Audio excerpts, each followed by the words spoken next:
என்னென்ன veggies left over இருக்கோ அதை வச்சு சூப்பரான சாண்ட்விச் தான் பண்ணி கொடுத்துருந்தேன் இந்த Friday. Onion, carrot, ப்ராக்லி already microwave பண்ணி வச்சுருந்தேன், அதையுமே ஃபைனாக சாப் பண்ணிட்டேன். ஃப்ராசன் கார்ன் எடுத்திருக்கேன், அதையுமே மைக்ரோவேவ் பண்ணிக்கோங்க. இந்த சாண்ட்விச்சோட மெயின் சாஸே இதுதான். ஒரு மிக்சியில் paneer, curd, lemon juice, salt, garlic, chilli flakes, red chilli எல்லாத்தையும் போட்டு நல்லா ஸ்மூத்தாக கிரைண்ட் பண்ணிக்கோங்க. இந்த சாஸை அப்படியே நம்ம எடுத்து வச்சிருக்க வெஜ்ஜீஸில் மிக்ஸ் பண்ணிக்க போகிறேன். நீங்கள் எந்த வெஜ்ஜீஸ் வேணால் யூஸ் பண்ணிக்கலாம். எக்ஸ்ட்ராவாக salt and pepper powder add பண்ணியிருக்கேன் ஸ்பைஸ்க்காக. நீங்கள் வேணான்னா பெப்பர் பவுடர் ஸ்கிப் பண்ணிக்கலாம்.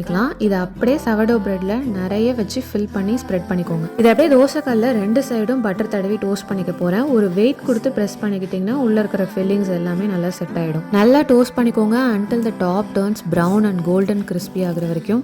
உள்ள அந்த சாஸ் அண்ட் வெஜ்ஜீஸ் நல்லா மிக்ஸ் ஆகி சாப்பிடும்போது அவ்வளோ டேஸ்ட்டாக இருந்துச்சு. ப்ரோட்டீனுக்காக பன்னீர், வெஜ்ஜீஸ் எல்லாமே ஆட் பண்ணியிருக்கேன். ஒரு சூப்பர் ஃபில்லிங்கான லஞ்ச் பாக்ஸ் ரெசிபி இது. கிட்ஸ்க்கு மட்டும் இல்லை, அடல்ட் சாப்பிட்றதுக்கும் அவ்வளோ பர்ஃபெக்டாக இருக்கும். ட்ரை பண்ணி பாருங்கள். பை.